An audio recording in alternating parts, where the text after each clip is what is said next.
Hey everyone, this week it's our next flight, Portland to Seattle on Delta Airlines. I got to run through Portland International Airport to the terminal. I just came in from Pendleton, Oregon on Boutique Air, and now I've got to get through security fast and run to my next gate. I may have cut it a little close, but let's see what this flight's like. We expect to get up to Seattle, and our next flight after Seattle is a mystery trip on that video, but let's get going.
And it was at this point that I began to realize I might not have my phone on me.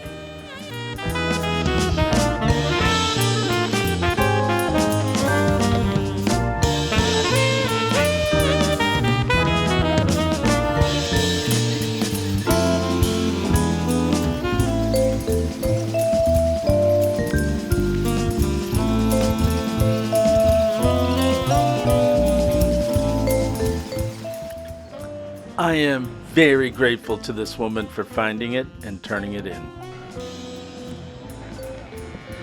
Okay, I left my phone on Boutique Air, and then when I realized it, I put my GoPro down, and then in a frantic opportunity to get my phone, I left my GoPro on the airport floor.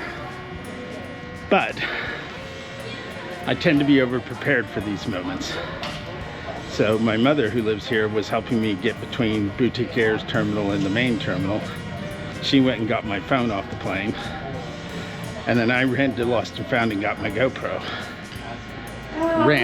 Didn't walk, ran all the way down here to the gate, only to find out that we're delayed for at least 30 minutes. And no, I'm not annoyed. I'm grateful. So I'm going to take a moment, cool off, and get ready for this next trip.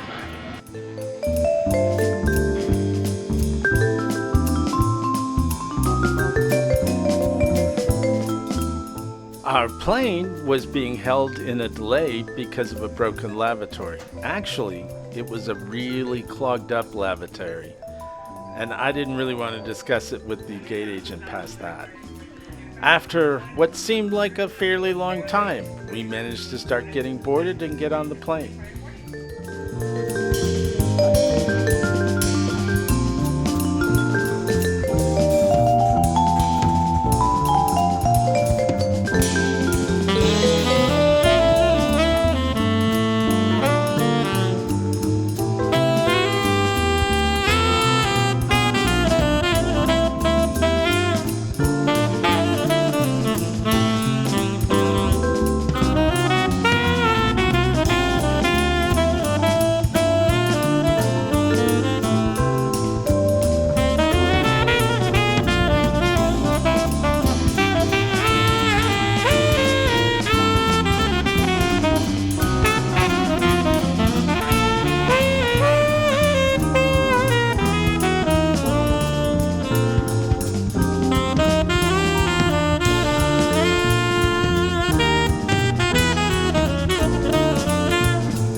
The Embraer 175 aircraft are becoming almost ubiquitous amongst the U.S. airlines, and they fit a need very well, but they still come with some drawbacks. They're still not a mainline aircraft, and the seating, quite frankly, on most of them, not so great. Now, I will point out that this plane, owned by Delta, had Delta class seating, and that was a lot more comfortable than what I usually find on most airplanes. So kudos to Delta for actually putting the right product on their aircraft and making it available to the mainline style passengers. The 175 seat is still slightly narrow, but the footroom really good for a premium economy seat on such an aircraft. As soon as we were fully boarded and ready to go, yep, you guessed it, the ground crew left, and the pilot had to summon them back. So we spent about 25 more minutes on the ground waiting for a crew to show up and get ready to back us up out of our lane.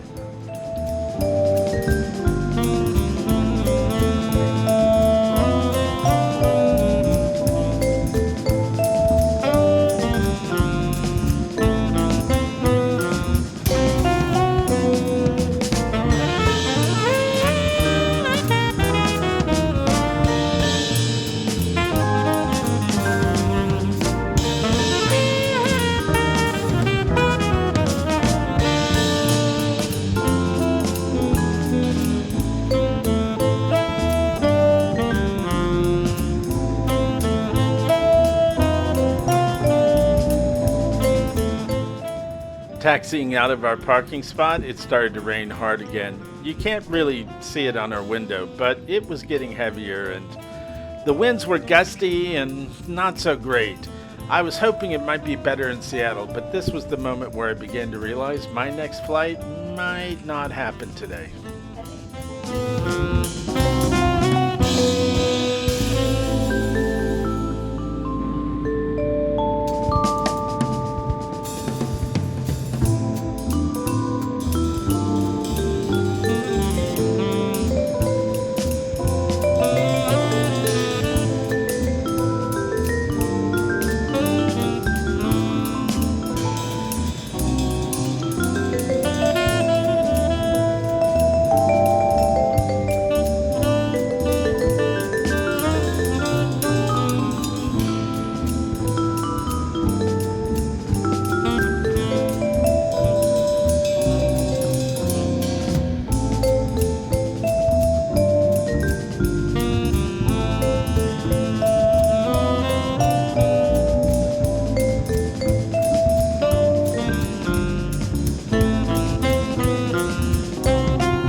Well, for a really short flight that was supposed to be less than an hour, that was a nice 2.5-hour flight. I'm here in Seattle. This is the end of the film for this one. I'm gonna get a Starbucks and go on to the next flight, which will be in next week's episode. So, short recap. Once again, regional jets kind of proved their product to be less than full price, but are getting charged almost at a premium. Long flight, didn't need to be that bad. Anyway, so that's it for now. If you like our videos, like, comment, and subscribe, and do us a favor. If you have family or friends, share the video with them. That helps us a lot. For now, thanks for watching.